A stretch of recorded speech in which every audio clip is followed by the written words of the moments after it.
Uma vez que para determinar a função inversa de uma função é necessário garantir a injetividade, eu vou dedicar este vídeo a estudar a injetividade de uma função, portanto, vamos ver como garantir se uma função é injetiva ou não. E eu vou começar com um truque prático bastante útil, principalmente quando nós não temos que justificar a injetividade, mas precisamos saber se ela é injetiva ou não, mas a pergunta pode ser de escolha múltipla, portanto não temos de fazer os cálculos a justificar. Então eu vou aqui tentar explicar como, olhando para uma função, poderemos dizer se ela é injetiva ou não, ou temos alguns casos onde temos essa certeza, não é? É isso que eu vou tentar fazer. Bom, desde já chama a atenção para os casos particulares que existem em matemática. Por exemplo, eu estou aqui a falar de funções definidas por uma única expressão. Portanto, a abordagem que eu vou aqui fazer, depois numa função definida por ramos, por exemplo, quem não se lembrar o que é uma função definida por ramos, pode ir à matéria do 11º ano, segundo período, e verificar. Portanto, numa função destas já perde o valor, esta técnica que eu vou aqui falar, ok? Portanto, é preciso ter os devidos cuidados com estes truques práticos, mas também podem ajudar, a verdade é que podem ajudar e se forem aplicados com os devidos cuidados, portanto estaremos a garantir com certeza aquilo que queremos, não é? Bom, então eu vou marcar com certo as que são injetivas, eu depois vou explicar como é que poderemos fazer isto, não é? Então eu olho para esta primeira função, olho e digo que é injetiva, sim senhor, esta é injetiva. A segunda, a linha B, não é injetiva, a linha C não é injetiva, a linha D é injetiva, sim senhor. Esta, a linha E, A, B, C, D, E, não é injetiva, a linha F é injetiva e a linha G não é injetiva. Ora, como podem ver, eu estudei aqui muito rapidamente a injetividade destas funções todas em poucos minutos, não é? Eu vou marcar então com uma cruz as que não são injetivas. Esta não é injetiva, esta não é injetiva, esta não é injetiva e esta não é injetiva. É claro que precisamos saber como é que eu fiz isto, eu vou explicar no final do vídeo. Primeiro vou um pouco mais profundo na questão da injetividade, vou explicar a definição e vou fazer depois estes dois exemplos práticos aqui com a devida justificação, porque a verdade é que também podemos ter que apresentar os cálculos. Se me perguntassem assim, justifique-se, estuda e justifica a injetividade das seguintes funções. Bom, eu não chegava a chegar aqui e dizer esta é injetiva, esta não é, não chegava a isso, teria que apresentar toda a justificação com base na definição da injetividade, que é o que eu vou então falar de seguida, ok? Mas no final do vídeo vou-vos dar a dica de como olhar para elas, portanto vai resultar também da definição. Vamos então ver com mais atenção a questão da injetividade. Vamos relembrar, isto é matéria então do 10º ano, mas vamos relembrar do portanto 11º, onde se falou pela primeira vez em injetividade, e aqui vamos agora aplicar. Eu vou então, por uma questão de ser mais intuitivo, vou relembrar a injetividade a partir de dois gráficos. Vou fazer aqui dois gráficos, dois esboços de gráficos, onde vou colocar uma função injetiva e outra não injetiva. E assim poderemos ver as diferenças e daqui partir para a definição. A definição mais teórica, não é? Aquela que temos que garantir analiticamente. Bom, então vou fazer aqui a preto um gráfico, pode ser este, por exemplo, e vou fazer aqui outro gráfico, assim. Ora, aí está. Temos aqui dois gráficos, x, f de x, e aqui também x, f de x, não tem que ser x e f de x, mas é o mais usual. Bom, e agora, reparem nesta situação. Esta função aqui não é injetiva porque, se bem se lembram, existem objetos diferentes que têm a mesma imagem. Ora, se isto acontecer numa função, ela já não é injetiva, ok? Existem objetos diferentes, não tem que ser 3, aqui existem 3, mas poderão ser, basta que sejam dois objetos diferentes que tenham a mesma imagem, então a função já não é injetiva.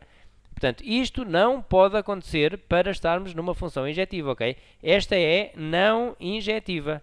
Não injetiva esta função, porque existem objetos diferentes que têm a mesma imagem. Bom, reparem, nós podemos fazer o truque então desta reta horizontal para verificar isso. Se eu imaginar aqui retas horizontais, eu observo que estas retas só intersetam a função num único ponto. E, portanto, isto dá uma garantia, aqui graficamente, não é? E de graficamente poderemos passar para o analítico, dá uma garantia que objetos diferentes têm imagens diferentes. Ok? E, portanto, esta é injetiva. Esta é injetiva. Bom, e é daqui que vamos partir então para a definição. Vamos então escrever. a definição de injetividade que vai servir depois para estudar analiticamente. Então, uma função f de x é injetiva, portanto f de x é injetiva, se e só se acontecer o que acabamos de ver em cima, o se e só se vamos representar então por o equivalente, se para todo o x pertencente, vamos fazer aqui x1, x2, pertencente ao domínio da função, tivermos isto. x1, se x1 é diferente de x2, então, portanto, isto implica que f de x1 é diferente de f de x2. Reparem que isso não se verifica aqui nesta função que eu fiz, não é? Eu tenho lá um x1 diferente de um x2, mas as imagens são iguais, ou seja, não verifica esta definição. E, portanto, esta é a definição de injetividade. Vamos aqui até enquadrar. Uma função é, então, injetiva se, para todo o x do domínio, se x1 for diferente de x2, então o f de x1 também tem que ser diferente de x2, ok? Porque se isto não estiver garantido, então estamos numa situação destas.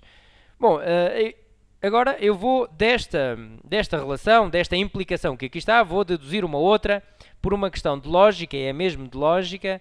Eu vou até falar aqui de um caso mais real, uma situação mais noutro contexto. Eu costumo utilizar aqui uma situação, deixem ver se me lembro, que é... portanto, eu vou fazer aqui uma afirmação A, que é o seguinte, vou-lhe chamar afirmação A, ok? E vou dizer então o seguinte: o carro não tem rodas. Vou dizer que o carro não tem rodas. Um carro qualquer. O meu carro não tem rodas. Ok, então eu posso daqui concluir, se o carro não tem rodas, implica, esta seta quer dizer implica, que o carro não anda, não é? Estamos a supor que os carros ainda não andam sem rodas, ok? O carro não anda. Posso fazer esta implicação, não é?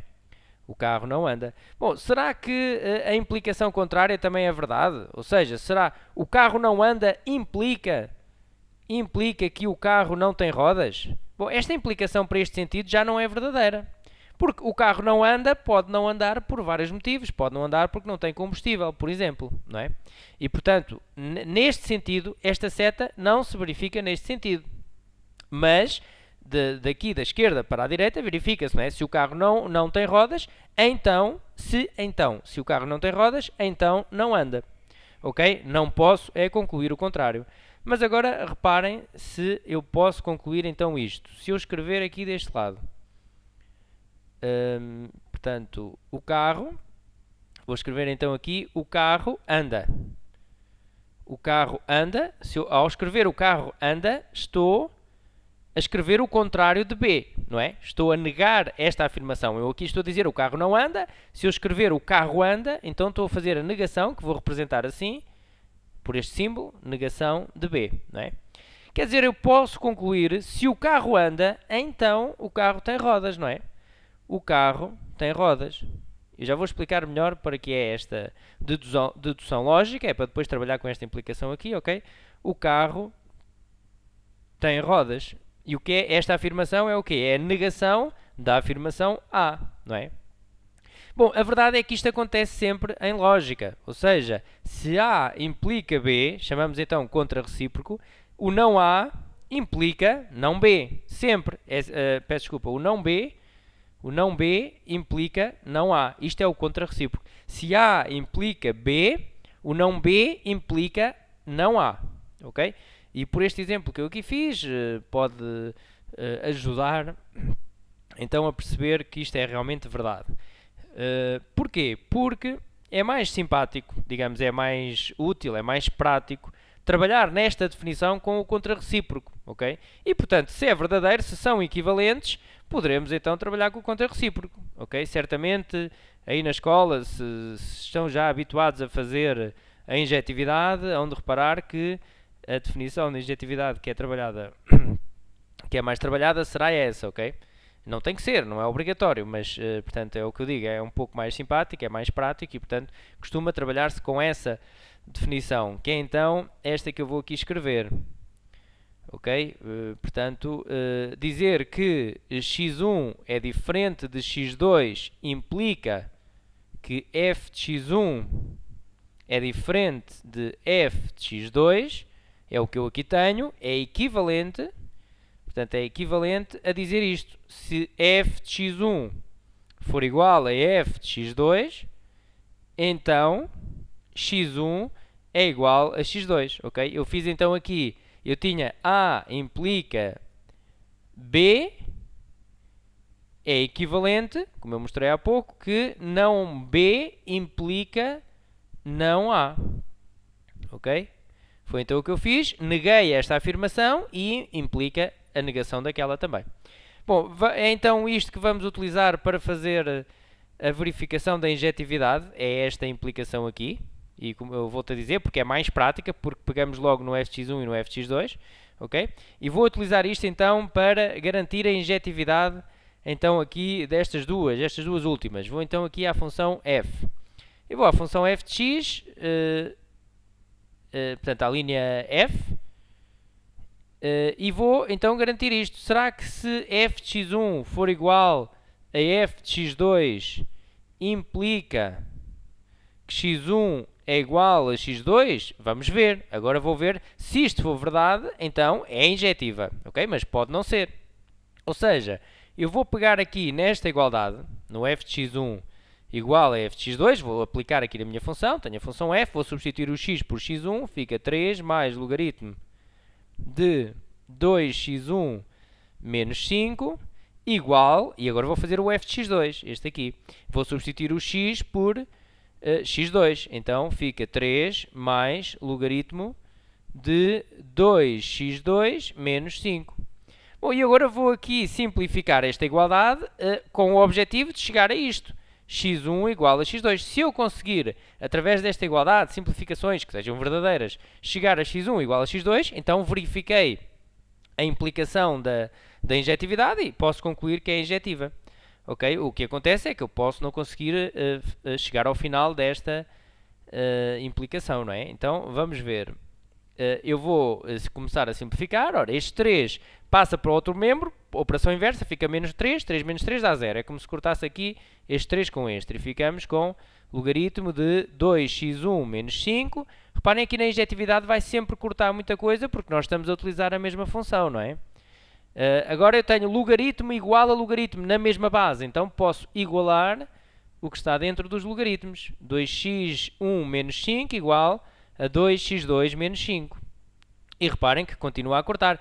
Este menos 5 poderia passar para outro membro, mais 5 dava 0. Portanto, este menos 5 corta com este menos 5. E ficamos com 2x1 igual a 2x2. E agora reparem ainda que este 2 está a multiplicar, pode passar para outro membro a dividir, 2 a dividir por 2 dá 1. É também como se cortasse este 2 com este e fico com x1 igual a x2.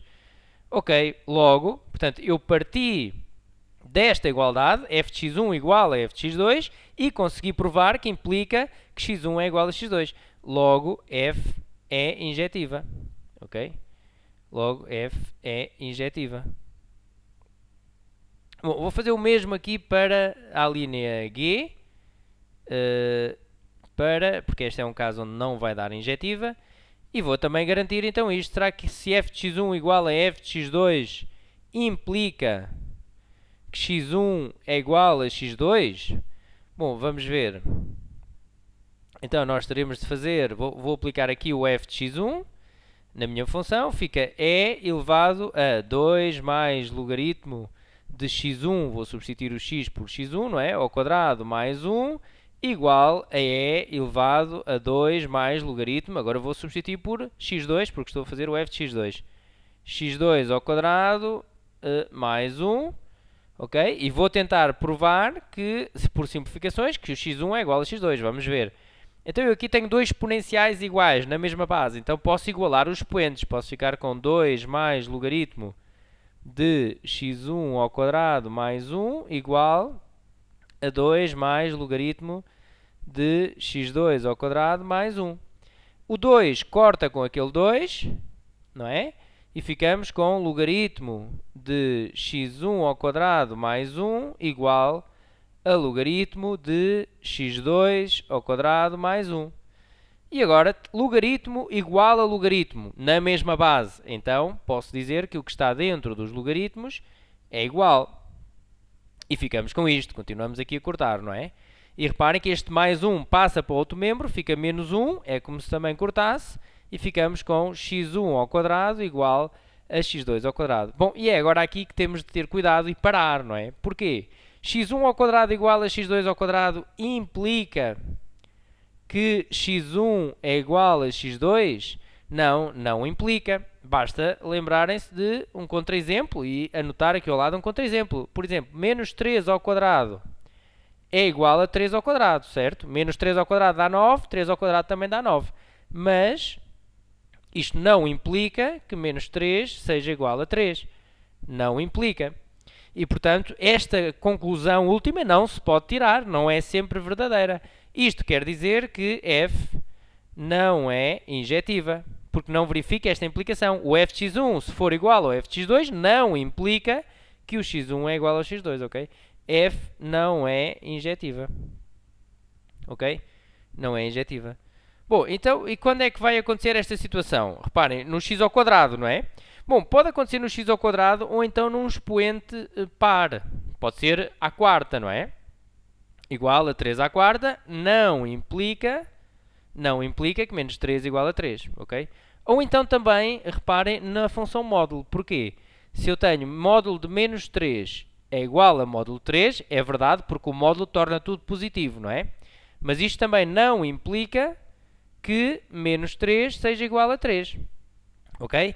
E, portanto, nós já sabemos que quando temos o x elevado a um expoente par, ou dentro do módulo, portanto, teremos o perigo dela não ser injetiva, ok?